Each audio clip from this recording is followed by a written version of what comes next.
आदिल दिन रात सफर करते हुए मंजिल के करीब पहुंच गया।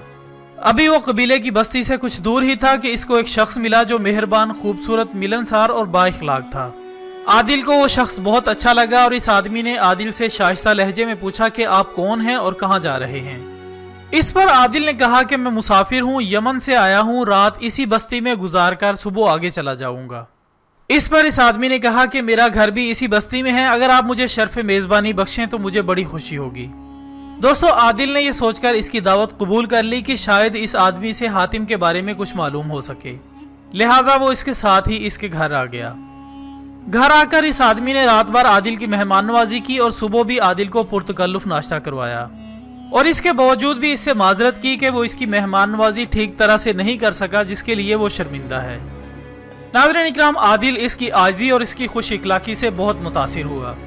फिर आदिल ने इस आदमी से इजाजत मांगी। इस आदमी ने कहा कि इतनी जल्दी क्या है, आप मेरे पास कुछ दिन और रह सकते हैं। इसकी दरख्वास्त सुनकर आदिल ने कहा कि मुझे एक जरूरी काम है जिसके लिए मैं यहाँ आया हूँ। आदमी ने पूछा कि आप किस काम के लिए आए हैं, अगर आप मुझे बता दें तो शायद मैं आपकी कुछ मदद कर सकूं। आदिल ने कहा कि नहीं, ये एक राज है, अगर ये राज खुल गया तो शायद मैं अपने मकसद में कामयाब नहीं हो सकूंगा। इस आदमी ने आदिल को यकीन दिलाया कि इसका राज इसके दिल में ही रहेगा, अगर वो इसकी मदद कर सकता हुआ तो जरूर करेगा।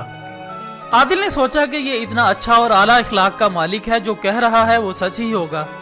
चुनाचे आदिल ने इस आदमी को अपने बादशाह के हसद से लेकर हातिम के कत्ल तक की सारी बात बता दी। वो आदमी ये सुनकर मुस्कुरा दिया और आदिल को अपनी तलवार पेश करते हुए अपना सर इसके आगे झुका दिया। आदिल ने पूछा कि तुम मुझे अपनी तलवार क्यों दे रहे हो और अपना सर मेरे आगे क्यों झुका रहे हो। आदमी ने बताया कि मैं ही हातिम हूँ और तुम्हें अपने बादशाह के लिए मेरा सर ही चाहिए था। लो जल्दी करो, मेरा सर कलम कर लो। लो जल्दी करो, इससे पहले कि मेरे घर वाले जाग जाएं और शोर मचाएं। तुम जल्दी से अपना काम खत्म करो और चले जाओ।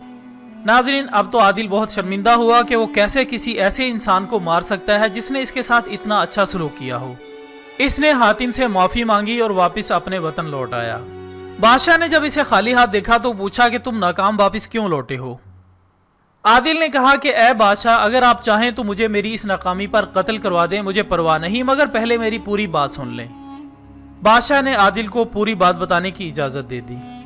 आदिल ने इस बस्ती में हातिम से मिलने से लेकर आखिर तक सारी बातें बादशाह के गोश गुजार की और पूछा कि बताएं, मैं ऐसे इंसान को कैसे मार सकता हूं जिसने सब कुछ जानने के बाद भी अपना सर मेरे आगे झुका दिया।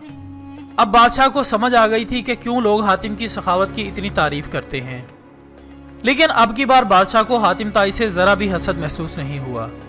इसने अपने वादे के मुताबिक आदिल को इनामो कराम से नवाजा। नाज़रीन